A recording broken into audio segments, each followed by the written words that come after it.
Hello বন্ধুরা, Sulata cooking রেসিপির পক্ষ থেকে সকলকে জানাই স্বাগত। সজনে শাক তো বন্ধুরা অনেকেই অনেকভাবে খেয়েছেন, কিন্তু আজকে আমি তৈরি করে দেখাবো সজনে শাকের ঘন্ট। এখানে কিন্তু আমি বেশ কিছুটা পরিমাণে সজনে শাক নিয়েছি, আর শাকগুলো একদম ফ্রেশ আর কুচি। এই শাকগুলোকে বেশ ভালো করে আমি বেছে নিয়েছি। এখন শাকগুলোকে আমি কিন্তু ছুরির সাহায্যে ছোট ছোট করে কেটে নিব। সজনে শাকের এই রেসিপিটা এতটাই মজার যে বন্ধুরা একবার করে খেলে ছোট বড় সকলেই কিন্তু আঙ্গুল চেটে পুটে খাবে, এতটাই মজার হয়। আর সজনে শাক তো আমাদের শরীরের জন্য ভীষণই উপকারী, সেই জন্য বন্ধুরা একবার হলেও এই রেসিপিটা ট্রাই করবেন। আমার শাকগুলো কিন্তু কাটা হয়ে গেছে, এখন আমি বেশ ভালো করে ধুয়ে নিয়েছি। আর শাকগুলো কিন্তু এরকম ছোট ছোট করেই কাটতে হবে।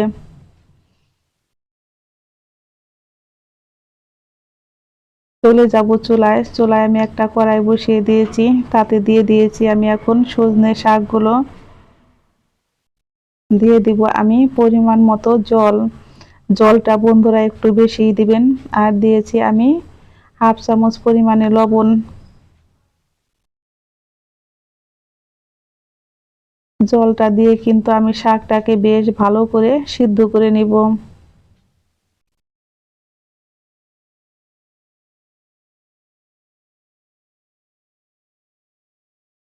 আমার এই শাকের রেসিপি যদি বন্ধুরা ভালো লেগে থাকে, অবশ্যই একটা লাইক করবেন, কমেন্ট করবেন, এবং যারা আমার নতুন বন্ধু আছেন তারা আমাকে একটা সাবস্ক্রাইব করতে ভুলবেন না।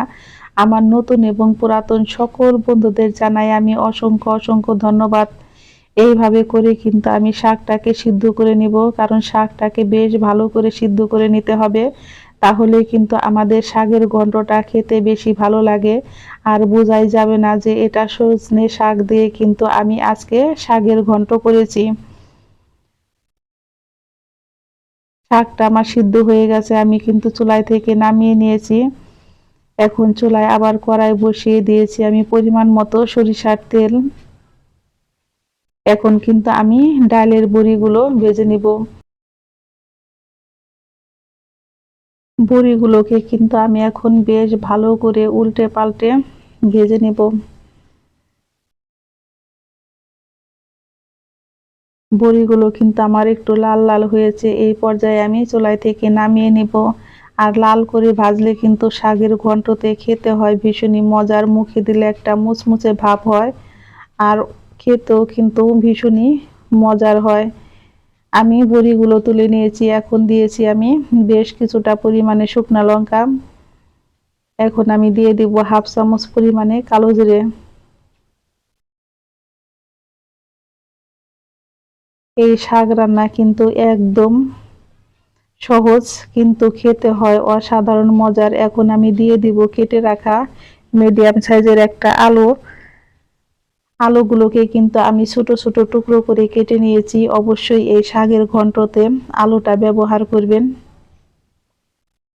এখন আমি দিয়ে দিব বেশ কিছুটা পরিমাণে কাঁচা লঙ্কা চেরা। আর দিয়েছি আমি অল্প পরিমাণে একটু লবণ, কারণ শাকেতে আমি লবণ দিয়ে সিদ্ধ করেছি, সেই জন্যই কিন্তু আমি আলুতেও একটু অল্প পরিমাণেই দিয়েছি। আলুটাকে কিন্তু আমি এখন লাল লাল করে ভেজে নিব। আমি এখন দিয়েছি খুবই অল্প পরিমাণে একটু হলুদের গুঁড়া। আমি আলুটাকে এখন লাল লাল করে ভেজে নিব। আলুটা আমার ভাজা হয়ে গেছে। এখন আমি দিয়ে দিব সিদ্ধ করে রাখা শাকগুলো।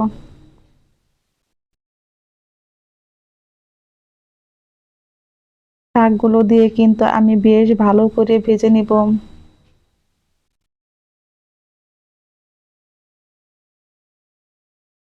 এখন আমি দিয়ে দিব অল্প পরিমাণে একটু চিনি। আর দিয়ে দিব আমি খুবই অল্প পরিমাণে একটু আটা। অবশ্যই এই শাকের ঘন্টতে একটু চিনি আর আটা দিবেন, তাহলে দেখবেন এর স্বাদটা কিন্তু হয় অতুলনীয় মজার। আমার শাকটা কিন্তু প্রায় রেডি হয়ে গেছে।